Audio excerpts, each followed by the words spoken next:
This is my Hobonichi Cousin weekly section for this week. I'm doing this nautical theme, which is one of my favorites for the summer. I filmed this for TikTok and Instagram, so I don't have the YouTube clips, but this is an overview. I'm gonna work on the daily section now, which is going to be the same theme. Hi everyone, hope you're doing well. This is another day in my planners and journals video. I'm going to show you all of the entries that I made throughout Monday, featuring my Hobonichi Cousin, Hobonichi Weeks, Stalogy reading journal, my Leuchtturm Commonplace notebook, and also an entry in my Hobonichi A6 recipe journal. So yes, it is quite a lot. I will say, I don't normally write in all of my journals every single day. I obviously wanted to pick a day where I wrote a bit more to film this video. But yeah, for example, my reading journal, I probably write in it 2 times a week. And as for my commonplace journal, probably once a week. My recipe journal, sometimes I can go months without touching it, just because I kind of go through phases where I try out new recipes and bake fun things. But if it's a busier season and I just don't have the time nor energy to try out new recipes, I will probably not add to my recipe journal. My Hobonichi Cousin does get my attention every single day, and typically multiple times a day. And my Hobonichi Weeks, I probably write in it every 2 to 3 days. So yes, I just wanted to preface and say that I don't write in all of these journals every day. For me and my lifestyle and my schedule, I find it much easier to journal multiple times throughout the day, maybe for 10 to 15 minutes, as opposed to, for example, setting aside an hour before bed to journal. I'm really lucky that my job is really flexible, so I can spontaneously write in my journal for 10 minutes and it's not a problem. But I know for other professions or whatever life situation, that's not always possible. Anyways, the point is, this probably isn't feasible for some people, but hopefully you still enjoy following my planners throughout the day. So up first is my Hobonichi Cousin daily section for this week. Actually, for both my weekly and daily section, I'm doing this nautical theme. This is, I believe, the Q2 2024 subscription theme, and it is still one of my all-time favorites. Anyways, I typically do my Hobonichi Cousin daily spreads first because I basically live off my to-do list, and typically if I have a lot of things to do, it really helps me to write it down and put it on paper. However, for Mondays, I usually do the weekly section first because it is a new spread, so I gotta do the sidebar and all of the decorations. For the daily section, you probably know my routine by now. In the left narrow column, I write down my routine, work to-dos, and life reminders. I think I talked about this before, but basically for my life section, I don't typically write down to-do list items, rather just bullet points of notes and reminders. I don't really know why there is a distinction in my brain, but for me, when I am working on something, I prefer to have a to-do list where I check things off as I go. But when it comes to chores and life stuff, I don't really see them as to-do list items. For example, going to the gym. I don't really look at my to-do list and see that I need to go to the gym, so then I go, and then after the gym, I check it off. I guess the best way to explain it is something that I hope to do during the day whenever I have time, and it's fine if I don't end up doing it. Anyways, then for the right side of the page, that is where I do all of my free journaling. Sometimes I start off the day by answering some journaling prompt, or if I have thoughts or feelings right away, then I write down my first journaling entry.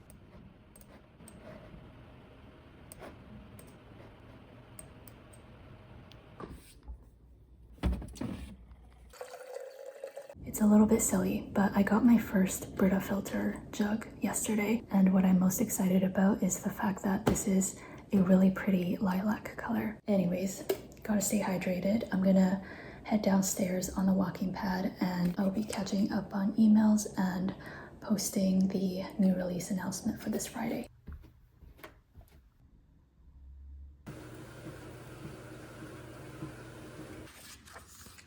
Okay, I posted the new release announcement about an hour and a half ago, and everything is going well, so I'm now going to take a little break and write in my Commonplace journal. I started this entry on Saturday, I think. My note-taking is really simple. This is just a Google document titled Notes, and I just do bullet points like this. I also include links to whatever I was referencing so that I can take more notes or give credit, stuff like that. So yes, I have my tea and we are gonna get started. This is my ᴘ괜ᴅᴜᴜ in a medium nib, and it is inked up with Dusty Pink, which is the pink over there. This is my Lamy in, I think, a fine nib, maybe extra fine, I can't remember. And this is inked up with Kobe City Museum Grit. And then of course I have my Esterbrook, which is in a fine nib, and the ink of this one I will put on the screen because I can't remember off the top of my head. So currently I'm learning about balance in the context of graphic design. And so here I wrote notes about symmetric balance, asymmetrical balance. I also drew some diagrams over here. And the next one is going to be radical balance.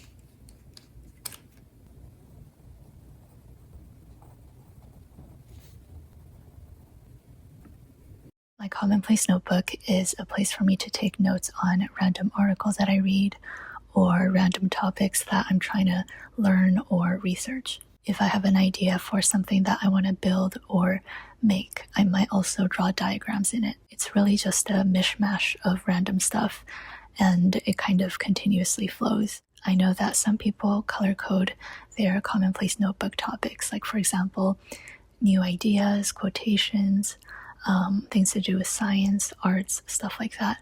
I personally do not have any color coding system. I basically just use different fountain pen inks to kind of distinguish between the different topics. The notebook that I'm using is a Leuchtturm B6 hardcover dot grid notebook. I really like this size because it's not so small that my hand doesn't have like a place to rest, but also I feel like something bigger, like for example A5, which is the size of the Hobonichi Cousin, it would be a bit too much room for me. And this is kind of silly, but I really like the fact that I can fill up a page and kind of progress through the notebook quickly. Like if I were to use the A5 notebook, it would take more writing to fill up a page, so I would finish this notebook slower. So yeah, kind of a cheeky reason, but that is why I really like the B6 size.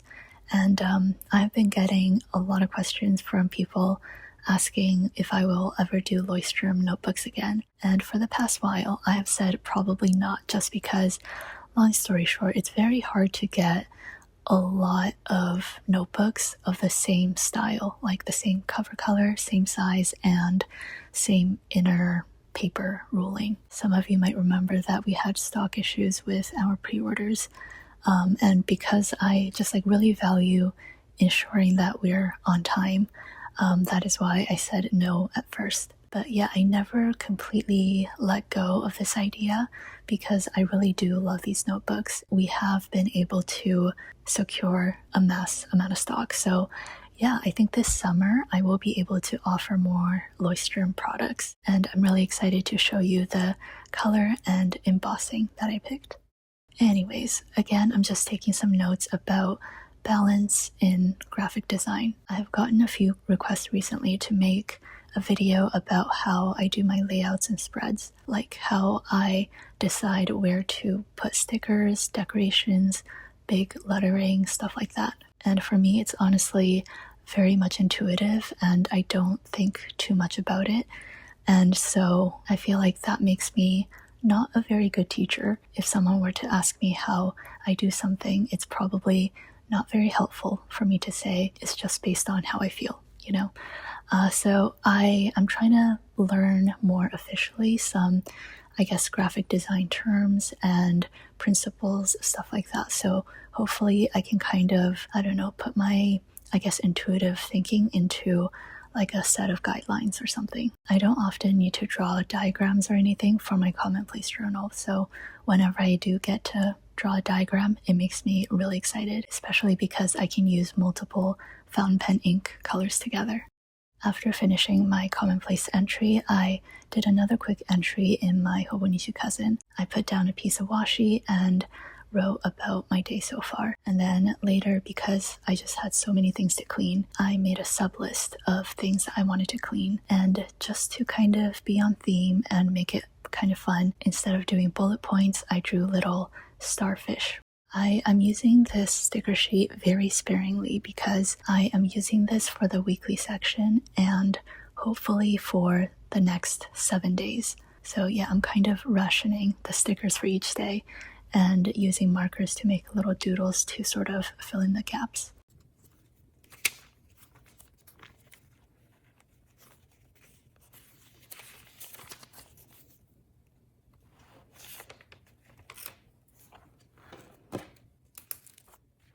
Alright, next up is my Hobonichi Weeks, which is my health and fitness record keeper. And what I'm doing now is actually last week. So yeah, I didn't end up filling out Friday, Saturday, and Sunday, so I'm just retroactively filling things in. I just jotted down some stats for my runs, my gym workouts, some daily highlights. It's funny because I can remember my workouts and running stats very well, but for my daily highlights, I often have to refer to my Hobonichi Cousin and see what happened during the day. I also filled out the habit tracker and wrote another entry as a recap for the week. Yeah, last weekend wasn't a very good weekend. It was a combination of me having really bad stomach aches, and also my right wrist is kind of inflamed and hurting, so it makes it hard for me to write and doodle stuff, design stuff, and also like scrolling on my laptop. So yeah, my productivity in the past few days, it hasn't been the best because I'm trying not to overwork my wrist. Anyways, that is basically what I wrote about in my Hobonichi Weeks.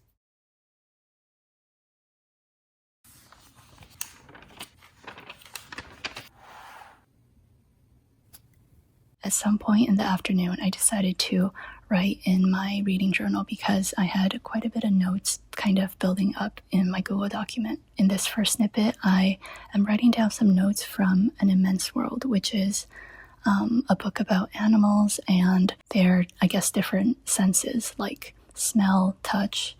I'm having a brain fart, like sight, stuff like that. And then for the second part of this segment, I'm writing some notes from Infinite Powers, which is a book about calculus and kind of like the history behind it. I'm definitely like not talented in math, and I find this book to be super interesting and accessible. Both of these books are nonfiction, and I generally find that I write a lot more when it comes to nonfiction books. I think that's because there are a lot of like interesting facts and diagrams that I can take notes from, whereas for like a fiction book, I more so copy down impactful quotations, which doesn't come up too frequently because I guess like if there are too many impactful quotations, how impactful are they really, you know? But also I write down my opinions about the story, the characters, any predictions, stuff like that, and I typically only do that like maybe 2 to 3 times throughout a book.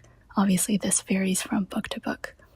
The notebook that I'm using for my reading journal is a Stalogy half-year A5 squared notebook, and I think I've been using this since 2024. This kind of shows you how slow and inconsistent I am with reading. Anyways, I have mentioned this before, but the Stalogy paper isn't my favorite for fountain pens, so I do really want to change the notebook whenever this is done. I am kind of proud of the fact that I am sticking to this notebook and I'm going on 2 years of using it instead of scrapping it and moving to a new notebook. Of course, if you really don't like a notebook and it's making you not very excited to write in it, then I think it's worthwhile to switch to a different notebook. For example, my previous reading journal was also a Stalogy, but it was a dot grid, and because I have terrible eyesight and I typically read and write in the evenings, I was having a very hard time seeing the dots, and I would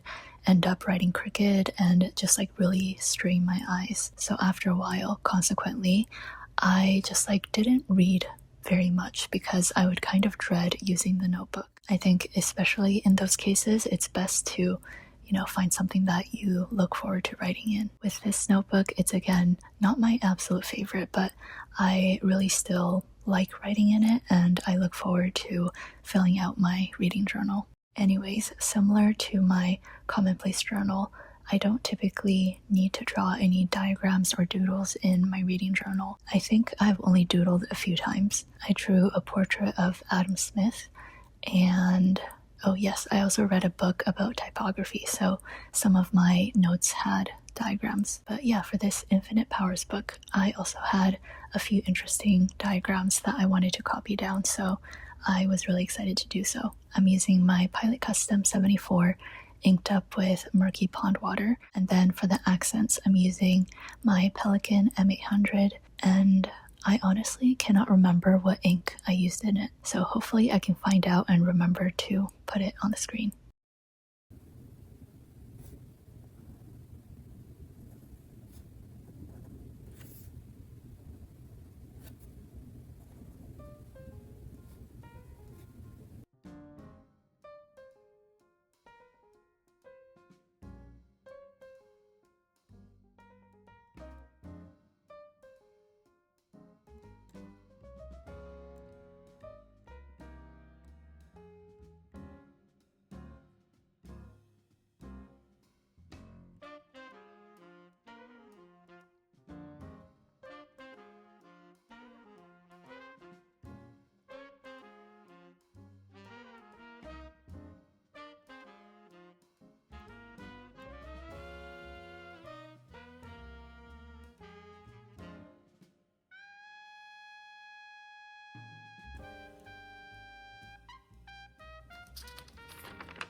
Next up, I have my recipe journal, which I don't really show on this channel too much. I have gotten some requests recently for me to show this more, so here is an example entry.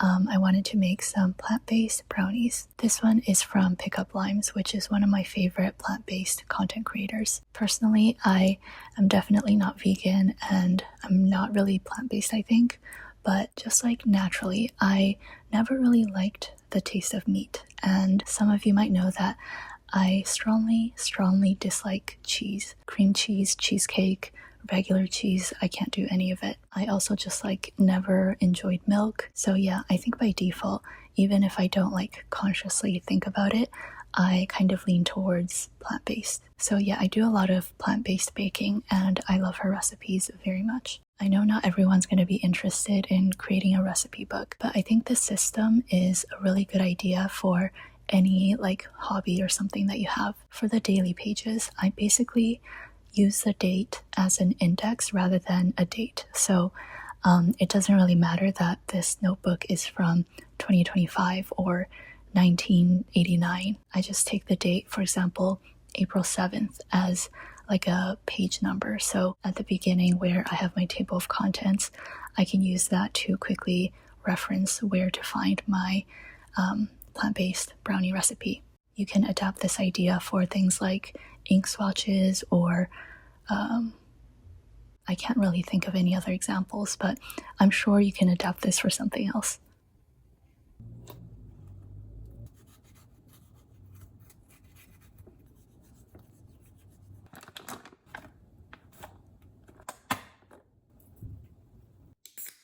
And then to end off the day, I did my last Hobonichi Cousin journal entry.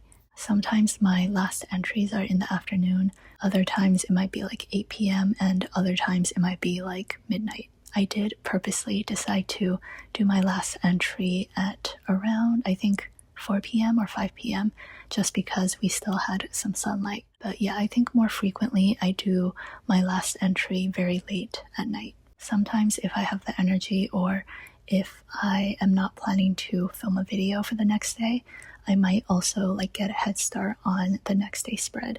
For example, putting down the swatches for the headers, and also maybe writing down my to-do list and planned workout. If I'm planning to film something though, I always prefer to start with a blank slate. Alright, I think that is basically it for this video. I have a friend staying with me this week, and I'm also going on a little trip next week, so it's going to be a little bit busy, but I should be able to still get a video up next weekend. Alright, thank you so much for your time. I hope you take care, and goodbye.